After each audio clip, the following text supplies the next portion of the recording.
Video টাইটেলটা দেখে তাহলে বুঝেই গেছো আমি আজকে কোন ফোনের ব্যাপারে কথা বলবো। হ্যাঁ, আমি কিন্তু আজকে ওয়ানপ্লাসেরই কনসেপ্ট ওয়ানের ব্যাপারে কথা বলবো। রিসেন্টলি কিন্তু ওয়ানপ্লাস সিইএস এ কিন্তু তাদের নতুন ফোন শো করেছে, যেটা নাকি ওয়ানপ্লাস কনসেপ্ট ওয়ান। ওয়ানপ্লাস কিন্তু বলছে তাদের এই ফোনের মেইন হাইলাইটেড ফিচার্স হচ্ছে তাদের ক্যামেরা।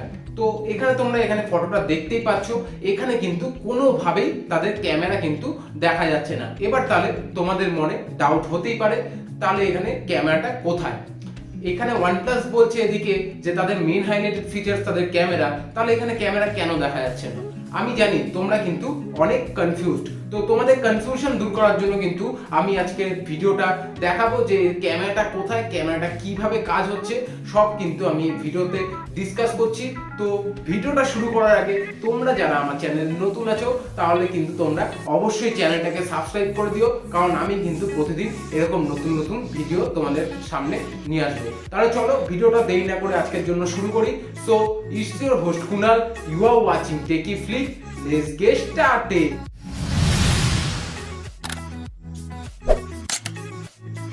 ওয়ানপ্লাস কনসেপ্ট ওয়ান, এই ফোনটা কিন্তু ওয়ানপ্লাস ম্যাকলারেনের সঙ্গে কিন্তু পার্টনারশিপে ডিজাইন করা হয়েছে। তো ওয়ানপ্লাসের যে লাস্ট ইয়ার ওয়ানপ্লাস 70 প্রো ছিল, তার সঙ্গে এই কনসেপ্ট ওয়ানের লুকসের দিক দিয়ে বলো বা তাদের স্পেসিফিকেশনের দিক দিয়ে বলো, পুরোটাই কিন্তু সিমিলার।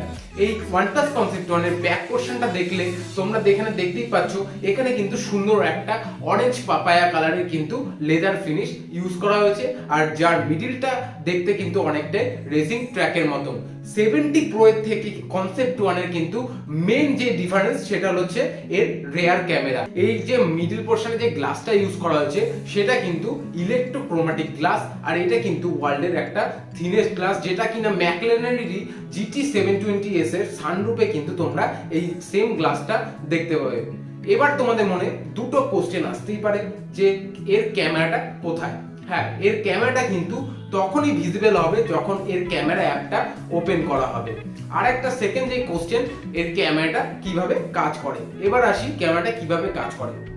এখানে যে ইলেকট্রোক্রোমাটিক গ্লাসটা ইউজ করা হয়েছে, এই গ্লাসের নিচে কিন্তু আরো মাল্টিপল লেয়ার অফ গ্লাস থাকে। এই গ্লাসের মিডলে থাকে লিকুইড ক্রিস্টাল।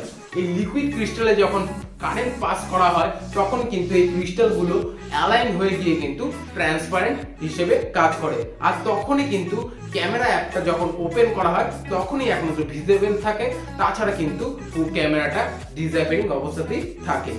আরো একটা ওয়ানপ্লাস কিন্তু এখানে ফিচার্স অ্যাড করেছে, যেটা কিনা NDA ফিচার।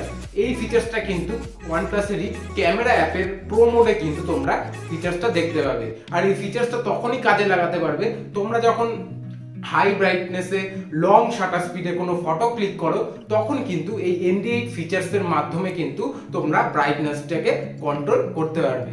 এখানে ব্রাইটনেস কন্ট্রোল করার জন্য কিন্তু তিনটে অপশন দেওয়া হয়েছে। এছাড়াও যে এখানে যে ক্যামেরা ফাংশনটা, ক্যামেরা ওপেন হতে যে কিন্তু টাইম লাগে শুধুমাত্র 0.7 সেকেন্ড। ইন ফিউচার ওয়ানপ্লাস আর ওয়ানপ্লাস ছাড়াও যে আদার যে স্মার্টফোন ব্র্যান্ড কোম্পানিগুলো রয়েছে, তারা এই কনসেপ্টটাকে কিভাবে কাজে লাগায় সেটা কিন্তু আমরা ইন ফিউচারে ফোনগুলোতেই দেখতে পাবো।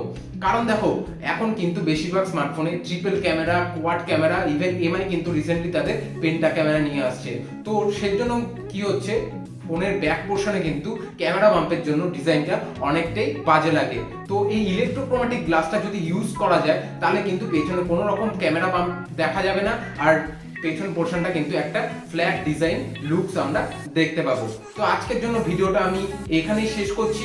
তোমাদের ভিডিওটা কেমন লাগলো অবশ্যই জানিও নিচের কমেন্টে, আর ভিডিওটা যদি ভালো লেগে থাকে তাহলে অবশ্যই একটা লাইক করে দিও। তো ভিডিওটা আজকে এখানেই শেষ করছি, দেখা হচ্ছে তোমাদের সাথে নেক্সট ভিডিওতে।